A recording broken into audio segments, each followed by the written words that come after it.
Hello guys! Hello. This is for Leo.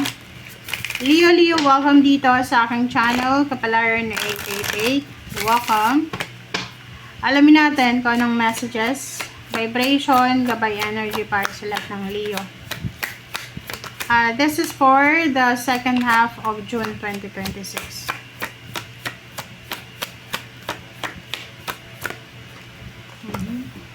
First card natin, Leo, is number 7. Sword. Make the change. Wow. Putulin mo daw.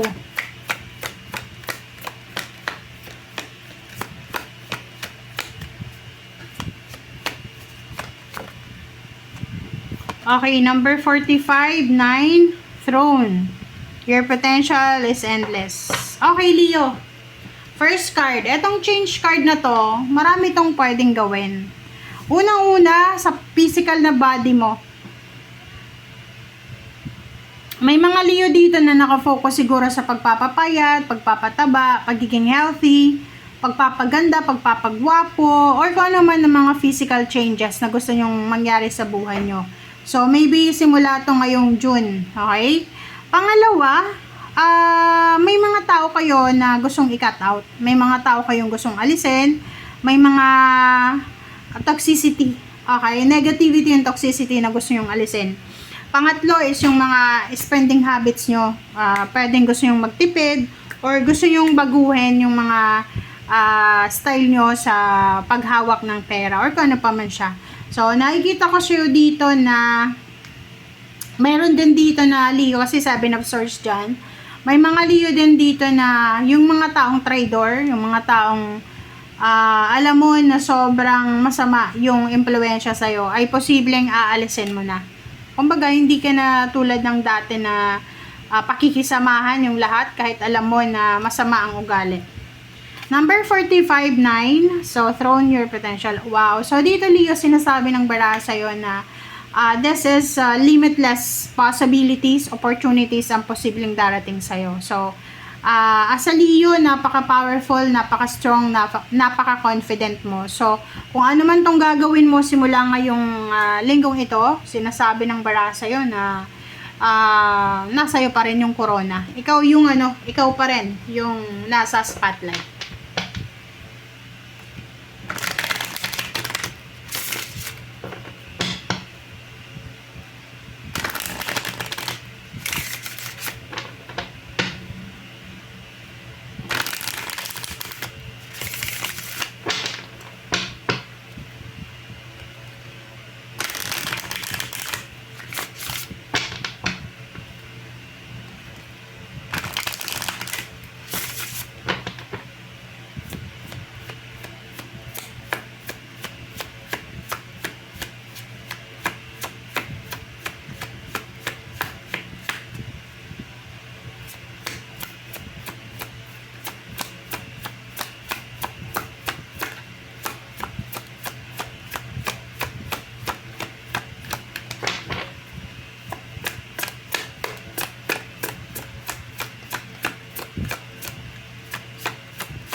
Leo number 18, number 8.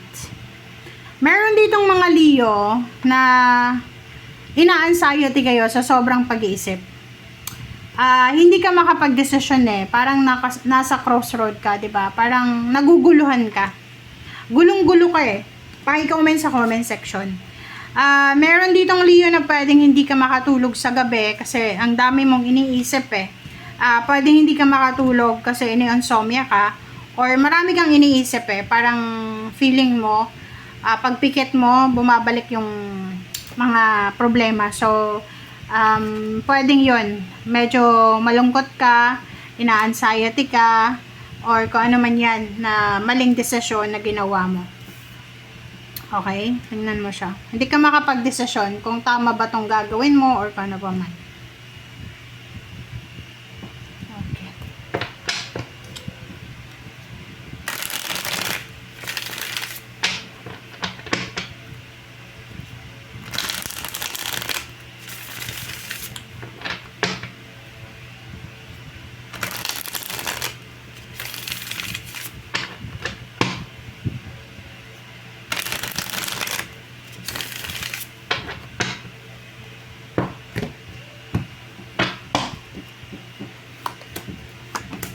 Alright, so 10 of Wands and 4 of Cups.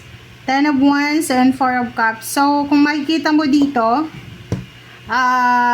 nakikita ko na sobra-sobra siguro yung obligations mo.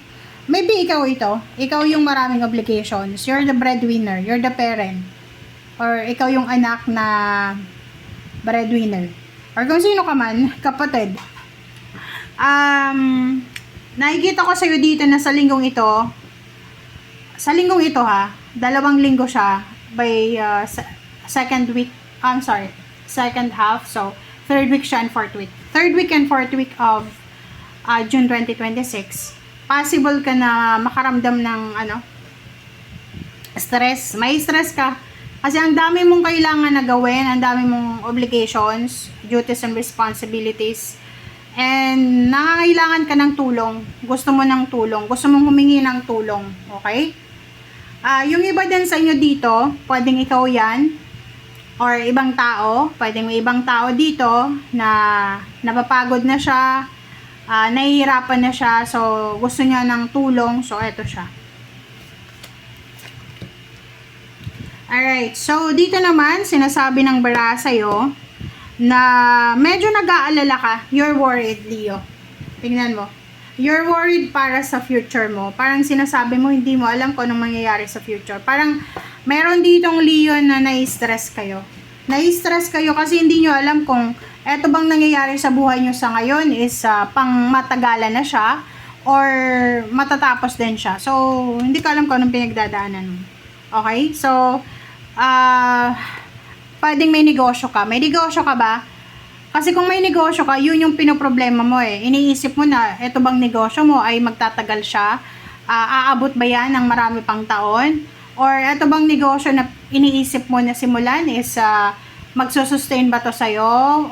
Lifetime? Parang ganon. Or trabaho. So kung may trabaho ka, iniisip mo na, ay kaya ko ba na i-sustain ito until maybe 20 years from now? Parang ganon.